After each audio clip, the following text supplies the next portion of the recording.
1993. Thank you, and God bless you all. Seems like only yesterday, doesn't it? Britpop was taking over the world of music, and dinosaurs were big at the pictures. There were some dinosaurs on the road too. But then something special came along. And coming from a company that had released a few underwhelming motors, even Clarkson was impressed. It seems to me to be a good car, thank God. I'm going to shoot myself, I'm going to stab myself in the foot, but at the moment I think it's probably best in class. The review was pretty good. While not everyone was won over by the looks of the car, the airbag as standard was actually a first.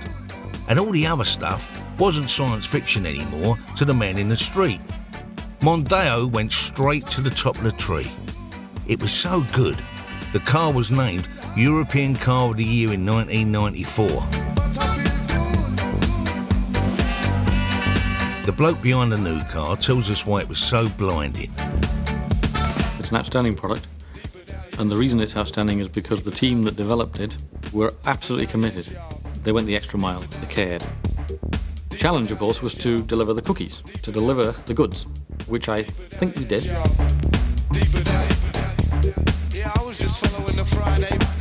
The lead up to the successful launch had not been without hitches. Some of Ford's recent cars have been criticised for dodgy handling. So Mondeo had some lengthy delays while engineers sweated to get this one bang on. We got scared, and we needed to be scared, out of our historical way of doing business, and we got very, very determined about delivering an outstanding vehicle. Time will tell in the North American market, of course, but the initial indications are very positive. The indications were wrong. Very wrong. It flopped in America, where they called it the Contour. But who cared?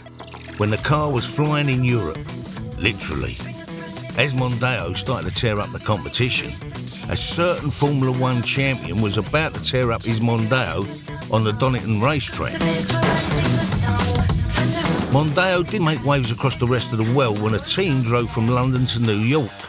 The expedition would involve 3 first-evers.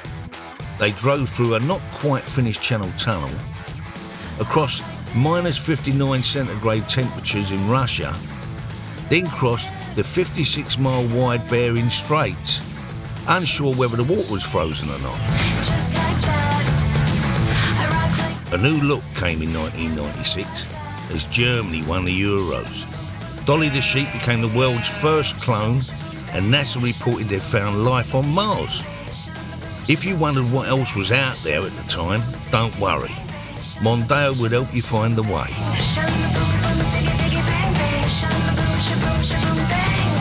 The second generation Mondeo arrived in 2000.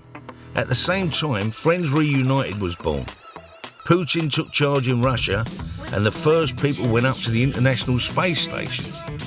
The new car brought new technology with it, giving even more gadgets to the people of Europe. The car certainly kept in shape and showed its rivals a clean pair of heels.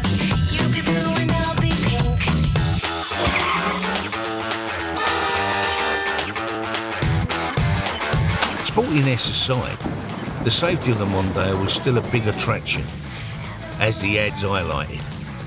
Ah, bless her. Even the best actors started being seen with this car. Mondeo was such part of the British life. Mondeo Man became part of British language, and in fact defined a new voting class. But Mondeo Man would soon become Bondeo Man, when a fully loaded third generation of the car joined forces with a rather suave gentleman, who was also a fan of gadgets. So I wish I was James Bond, just for the day, kissing all the girls, blow the bad guys away. Meanwhile in the news, Romania and Bulgaria joined the European Union, and Gordon took over from Tony. £53 million was stolen in Britain's biggest ever robbery. I have no idea who it was, honest. And now, you wouldn't believe the things that Mondeo can do. It can even see cars that you can't. And if you drift out of your lane, it'll have a word. And the car is very, very green. Last year it won a whole bunch of awards. A frankly unbelievable 4.5 million have been sold in Europe.